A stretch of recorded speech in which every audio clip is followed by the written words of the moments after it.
ஆரோக்கியம் தரும் உணவு நலம் சேனலுக்கு உங்களை வரவேற்கிறோம். இப்பொழுது முட்டையின் வெள்ளைக்கரு நல்லதா, மஞ்சள் கரு நல்லதா என்பதை பற்றி பார்ப்போம். ஆரோக்கியமான காலை உணவு என்பது உங்கள் உடல் ஆரோக்கியத்திற்கு மிகவும் தேவையானது. ஊட்டச்சத்து நிறைந்த காலை உணவில் முட்டைக்கு முக்கிய பங்கு உள்ளது. உங்கள் எடையை கட்டுப்படுத்த உதவும் முட்டை அன்றைய நாள் சிறப்பாக செல்ல அளவுக்கு அதிகமான ஆற்றல் திறனையும் அளிக்கும்.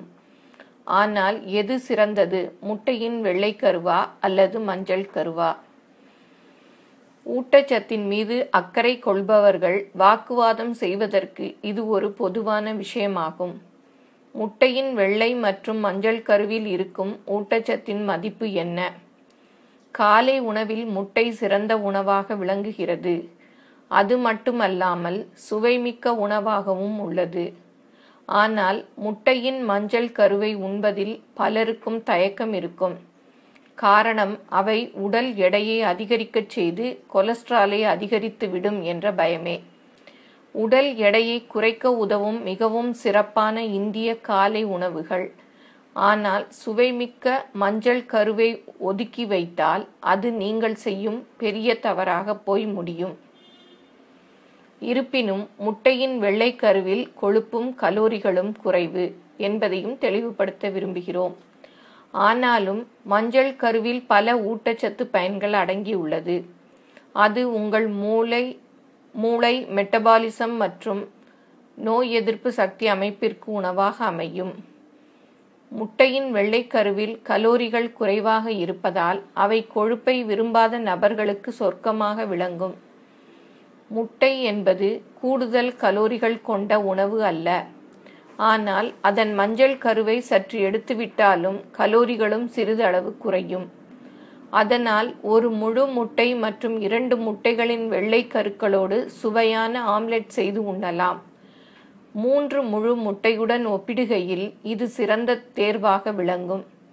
மீண்டும் சொல்கிறோம், முட்டையின் வெள்ளைக்கருவில் கொலஸ்ட்ரால் கிடையாது. ஆனால் முட்டையில் கொலஸ்ட்ரால் அடங்கியுள்ளது.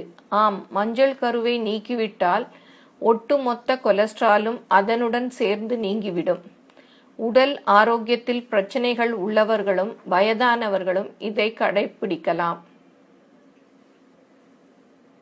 புரதச்சத்து நிறைந்த வெள்ளைக்கரு. கடைசியாக முட்டையின் வெள்ளைக்கரு என்பது புரதத்தின் அரசனாகும். அதனால் அது உங்களுக்கு மிகவும் நல்லதாகும். புரதம் என்ற அடிப்படையில் முட்டையின் மஞ்சள் கருவா அல்லது வெள்ளைக்கருவா என்ற கேள்விக்கு குழப்பம் இருக்காது. முட்டையின் வெள்ளைக்கருவில் இருந்து தான் புரதச்சத்து அதிகமாக வருகின்றது. அதனால் முட்டையின் மஞ்சள் கருவை நீக்கிவிட்டு வெள்ளைக்கருவை மட்டும் உட்கொண்டால் புரதச்சத்தை அதிகரித்து கெட்ட கொலஸ்ட்ராலை நீக்கி உடல் எடையை அதிகரிக்காமல் பார்த்து கொள்ளலாம்.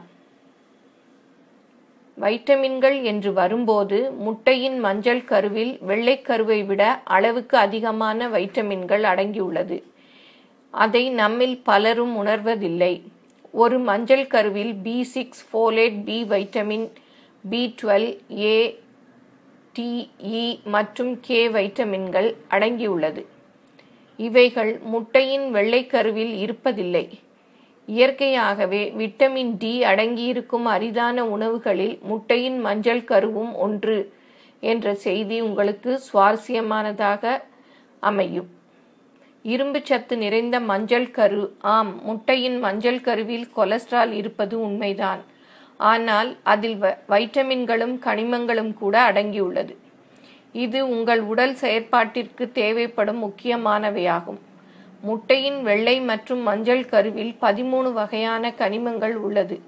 அதில் கால்சியம், மெக்னீசியம், இரும்பு, பொட்டாசியம், சோடியம் மற்றும் செலினியம் அடக்கம்.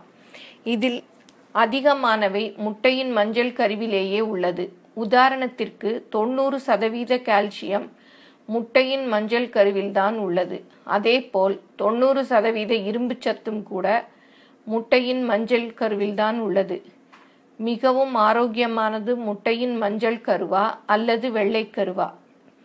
இந்த கேள்விக்கு ஒரே பதில்தான் உள்ளது. அதிகமாக வெள்ளைக்கருவை உட்கொள்ளுங்கள். அதற்காக மஞ்சள் கருவை ஒதுக்காதீர்கள்.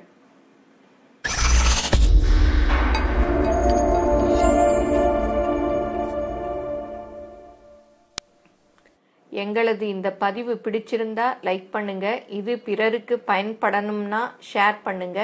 மேலும் இது போன்ற பல பயனுள்ள தகவல்களுக்கு எங்கள் சேனலை சப்ஸ்கிரைப் பண்ணுங்க. நன்றி, வணக்கம்.